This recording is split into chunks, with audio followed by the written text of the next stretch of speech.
What kind of mother gives away her child? That's the question people ask when they hear her story. They say she was heartless, cursed, and selfish. Before you judge her, listen. Because by the time this story ends, you won't be asking why did she do it? You'll be asking, what would I have done if I was her? At exactly 3:16 p.m., two things happened at once. A man took his final breath on the tarred road. His skull cracked open beside a crushed bouquet of roses. And across the city, a woman screamed in a delivery room, pushing life into a world that was already bleeding. Her cries echoed through the hospital walls. His blood soaked into hot asphalt. The heavens didn't blink. Two babies were born the moment their father died. But only one of them would leave the hospital whole. Because what happened after their first cries would destroy everything their mother thought she knew about love, faith, and survival. Before we continue with this amazing story, sit comfortably, grab your popcorn, and don't forget to click on the subscribe button so you will be the first to be notified whenever we drop stories like this. Now let's dive in. Her name was Nia, and for 9 years, the world whispered behind her back. Barren. She can't carry life. Her womb is locked. Each insult stabbed deeper than the last. But she smiled through it, for her husband, Abedijk, who never once let her feel less than a woman. Even when his own mother called her a curse. Even when neighbors advised him to take another wife. He would simply hold Nia's hand and say, God writes in silence. Let him finish the sentence. And one day, he did. Her belly swelled. Not one child, but two. Twins. The neighborhood rejoiced. Abedijk cried with joy. Nia prayed every morning, every night, carving gratitude into the walls of her heart. Everything was finally perfect. Until it wasn't. The day labor came, the clouds turned the color of bruises.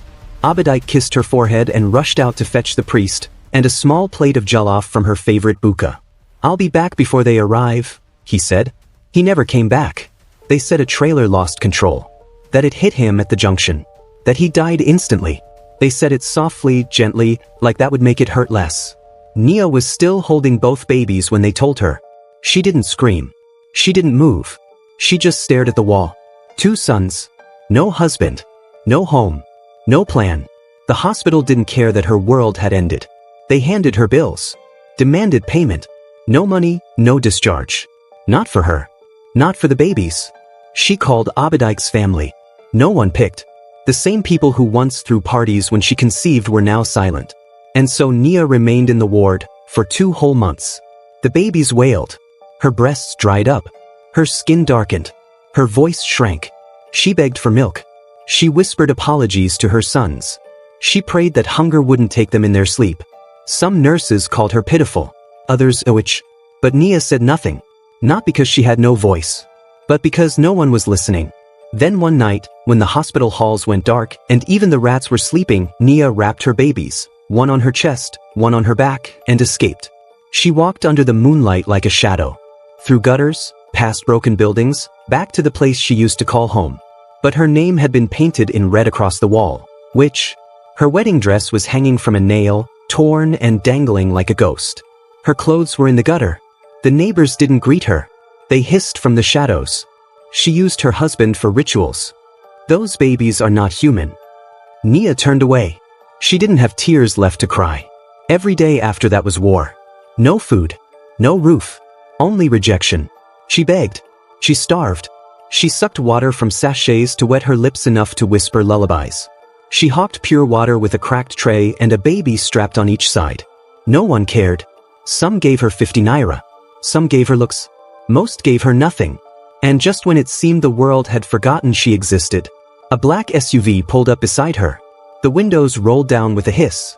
A woman sat inside, powerful, elegant, terrifying.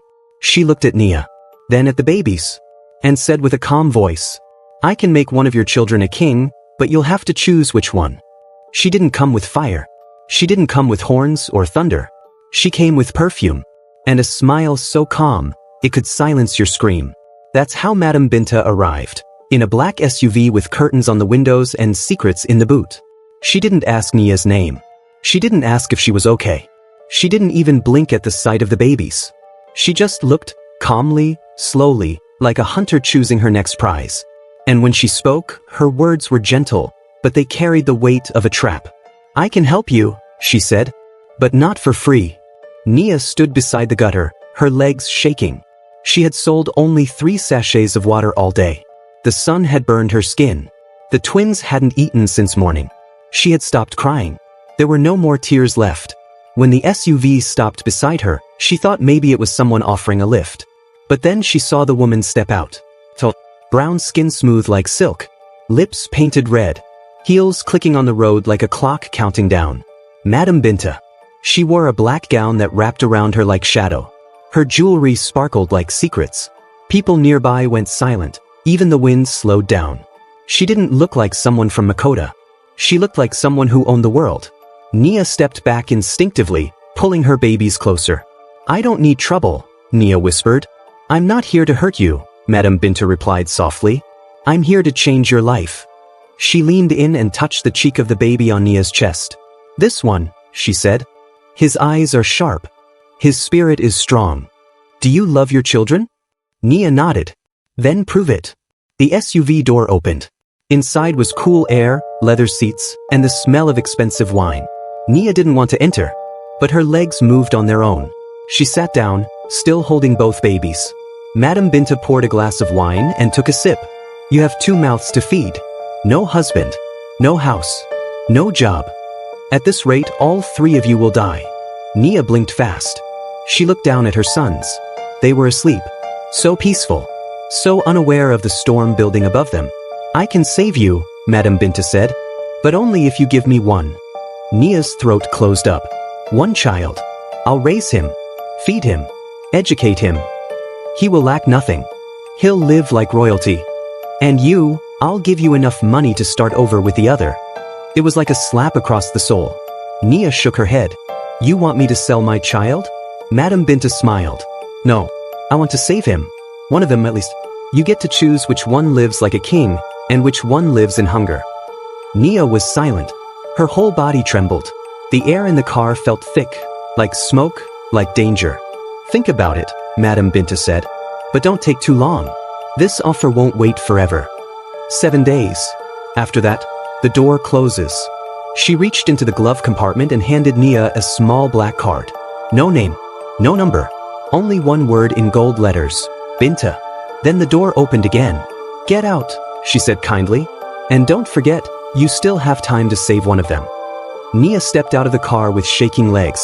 The SUV drove off into the dust, leaving her alone again.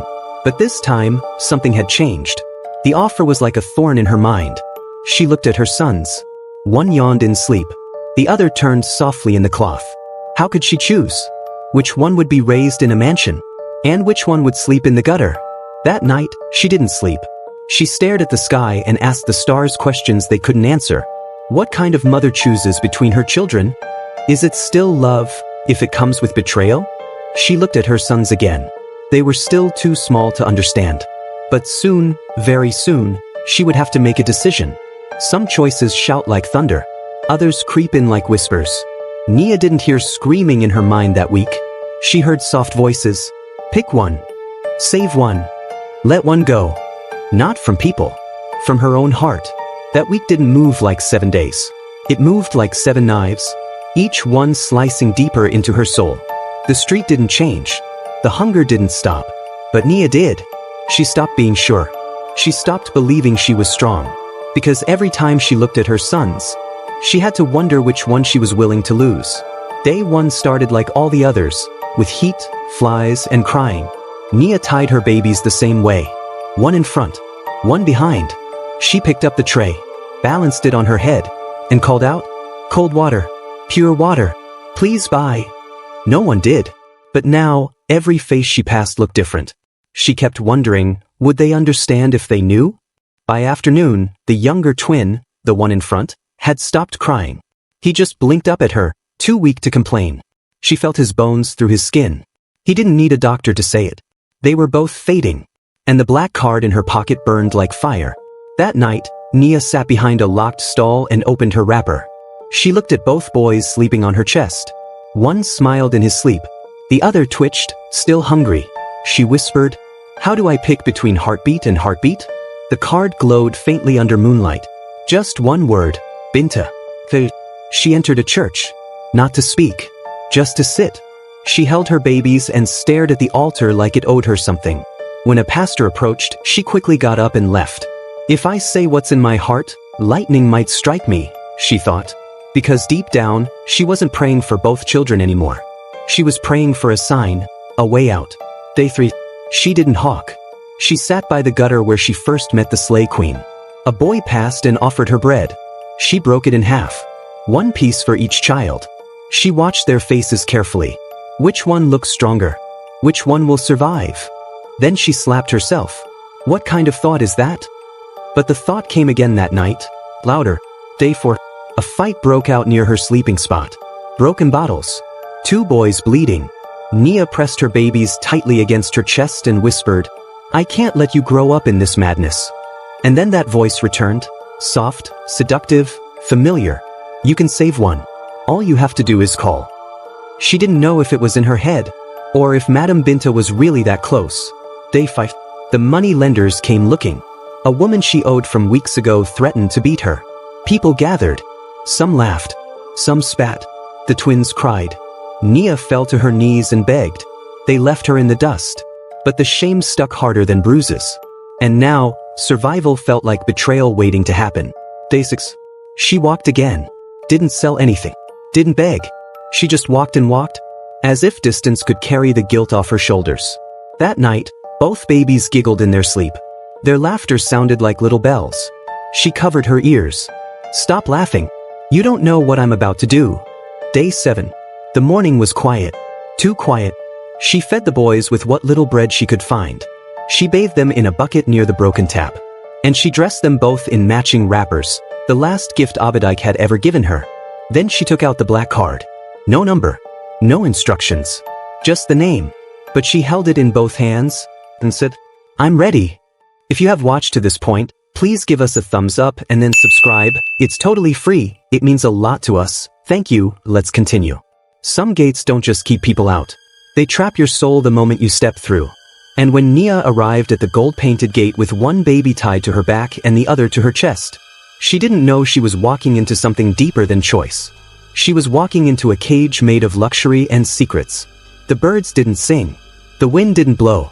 Even the air smelled scared. And in the center of it all, stood Madame Binta, smiling with a cigarette in one hand and something darker in the other. The mansion was nothing like Makota. Tall walls, marble tiles at the gate, security cameras blinking like unblinking eyes. Nia stood there for 5 full minutes before she found the courage to knock. The gate opened without anyone touching it. Her breath caught. She stepped inside. The baby on her back stirred. The one in front yawned softly. She held them tighter. A guard appeared, silent, unsmiling. He didn't speak. He just pointed toward the stairs. Nia climbed slowly. Her slippers made soft sounds on the polished floor. Each step felt like walking on bones. And then, she saw her again. Madame Binta. Velvet robe. Long cigarette. Eyes that looked like they already knew what choice Nia had made. Are you ready? She asked without emotion. Nia nodded once. Her lips were dry. She couldn't speak. Madame Binta waved her hand, and the guards disappeared. Come inside. Let's finish this quietly. The living room was massive. White sofas. Red curtains. The air smelled like roses and metal. A silver tray sat on the table. On it, a glass of wine and a black suitcase. Madame Binta sat like a queen waiting to sign a treaty. She didn't offer Nia a seat. You know the terms. One child. One life changed. One forgotten. Nia's hands shook. She looked at the babies. They looked the same. Felt the same. But in this moment, they felt like 2 different paths. One toward survival. The other toward guilt that could never die. Madame Binta leaned in. The one on your back, she said, pointing. He's quieter. Stronger. He'll do well here. Nia swallowed hard. The tears tried to come, but her body was too numb. I can't, she whispered. You already have, Binta replied. She untied the cloth on her back slowly. Her fingers trembled. Her chest screamed in silence. The baby slept, completely unaware. She handed him over. Just like that. No thunder. No scream. Only a sharp pain that felt like her soul had cracked open. Madame Binta took the child gently. She didn't smile this time. She examined him like an object. Beautiful, she said. She nodded toward the suitcase. Your reward. You're free now. Nia stared at it. It looked heavy. Not with money, but with shame. She turned to leave, carrying the other baby. But then Binta's voice stopped her at the door. Remember, you never saw me. You never came here. If you tell anyone, you vanish. Nia nodded again. She couldn't even cry. Outside, the sky looked the same. The street noise continued. But inside Nia, a silence louder than anything she'd ever known had begun to grow. She looked down at the baby in her arms. He blinked up at her, smiling. And for the first time since the birth, she didn't smile back. The baby she carried still laughed. But the one she gave away started haunting her the very next night. Not with cries. Not with shadows. But with silence. Heavy silence. They say when you lose a child, your body forgets slowly, but your soul remembers instantly. Nia didn't speak of what happened. She didn't go back. But from that moment on, nothing moved in her life without fear following behind. Because while one son was gone from her arms, he wasn't gone from her world. He had disappeared from her body, but not from the air around her. The hotel was small and damp, tucked behind an old fuel station. Nia used part of the money to pay for a few nights. She told the owner she was traveling. She told herself she was fine. But she wasn't. She placed the black suitcase in the corner of the room and didn't touch it. Not once. She held the remaining twin close, too close, like he might float away too. That night, she woke up 3 times, not from a baby's cry, but from the sound of no crying. Every time she checked, her son was still there. But in her mind, she could hear another baby crying softly, far away. She whispered to herself, "He's safe now. He's in a house with food, with clothes, with a future." But her heart didn't believe it. On the 3rd day, she finally opened the suitcase. She didn't count the money. Her eyes stopped at the other items inside. A velvet pouch. A small black phone. A silver necklace. The phone lit up without touch. No SIM. No signal. Just one message glowing on the screen. "If you speak, you die. He belongs to us now." Nia dropped it instantly. Her whole body turned cold. The necklace glowed faintly, not from light, but from something else. She wrapped both items back up and pushed the suitcase under the bed. The next morning, she went to church. She didn't want to pray. She wanted silence. But the moment she stepped through the door, her baby began to scream. But, not the cry of hunger. Not the cry of pain. The cry of something older. The lights flickered. A priest walking past paused and tried to bless the child. His hand barely touched the boy's head when he staggered back, eyes wide.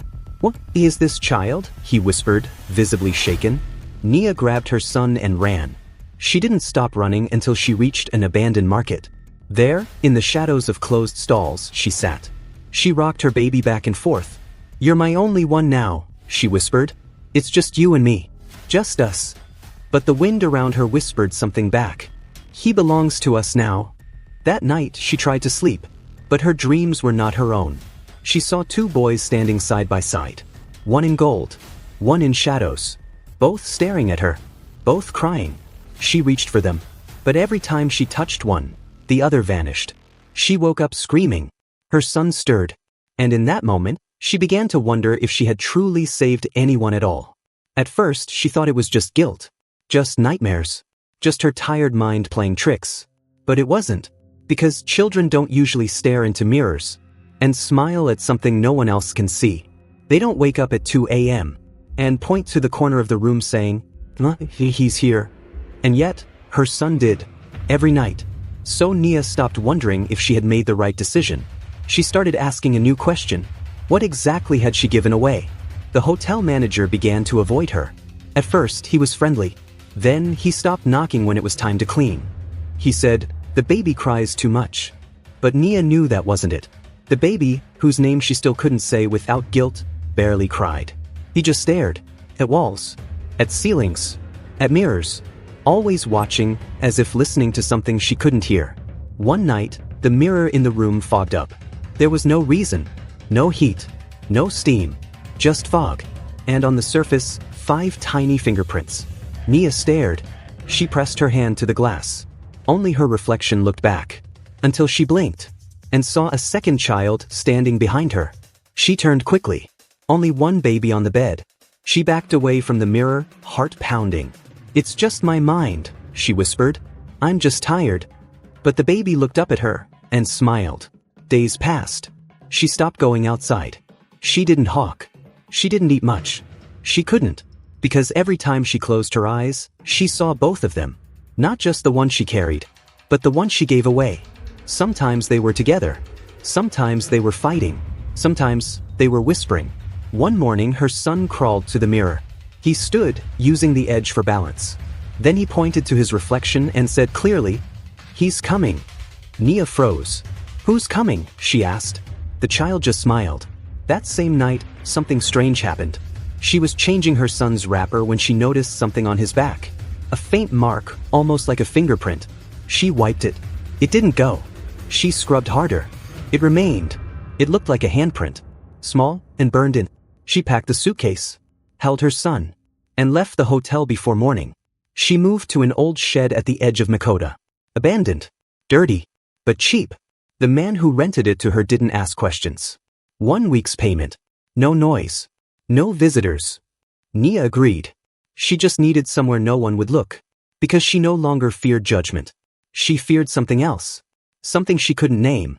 That night, she lit a candle, held her son in her arms, and looked into the cracked mirror on the wall. She whispered, "Please, if you're still alive, if you're okay, forgive me."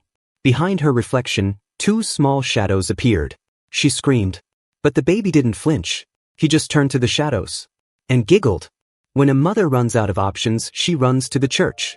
When the world turns its back, she faces the altar. That's what Nia did. She carried her child, her only child now, through rain and mud, past stairs and whispers, and into the arms of God. But even there, something went wrong. Because when the priest reached out to bless the child, his fingers burned. He screamed, and the holy oil spilled. And the baby laughed. That's when they knew. This child wasn't just hungry. This child was fucked. Nia hadn't been to church since the deal. She didn't feel worthy. She wasn't sure if the roof would fall in when she walked through the door. But things were getting worse. The child wouldn't sleep. The mirrors wouldn't stay clear. And now, shadows moved even during the day. So she went to the one place she thought evil wouldn't follow, the church at the edge of Ajani Street. It was small, run by a priest known for deliverance. Father Ifani. He had healed madmen, cast out demons, raised children from the grip of death. If anyone could help, it was him. She arrived just before evening mass. Father Ifani greeted her warmly. "You look tired, my daughter." "I need prayers," she said, eyes low. "For my son." The priest looked at the child. He was calm, too calm, just staring again. "What's his name?" the priest asked. Nia hesitated. She hadn't named him properly since his brother was taken. "I call him Chim. It means my God." The priest smiled. "A strong name. Let's pray." She laid Chim gently on the white cloth at the front of the altar. The priest opened his Bible, anointed his hands with oil, and began to pray. But the moment he touched the child's forehead, a burning sound. The oil boiled on contact. The priest yanked his hand back, his palm red and shaking. Chim didn't cry. He smiled. The wind inside the chapel rose. Candles flickered. The crucifix above the altar tilted, then fell. "Jesus," the priest gasped. "This is not an ordinary child." Nia dropped to her knees. "Please help me. I didn't know. I just wanted to save him." The priest grabbed a bowl of holy water and splashed it gently on Chim. The baby giggled again. The water sizzled. Father Ifani stepped back, eyes wide with fear. Where did this child come from? Nia opened her mouth to explain, but no words came out. The moment she tried to speak of Madame Binta, her throat tightened. Her vision blurred. Her ears rang. "I can't." "You've made a covenant," the priest said quietly. "One not written by man." He looked at the boy, now crawling toward the fallen crucifix. "This child is under something. A seal. A price." Nia began to sob. "What have I done?" The priest knelt beside her. "He can still be saved, maybe.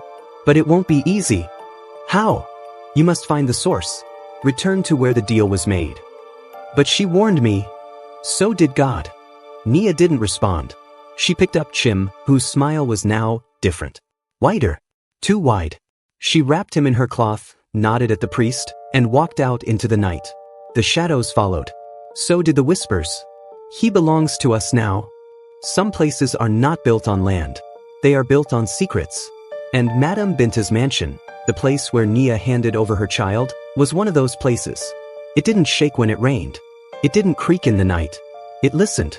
Because when a soul is traded for survival, something ancient wakes. Something patient. Something that never forgets. And now Nia was going back. Not to beg. Not to explain. But to end it.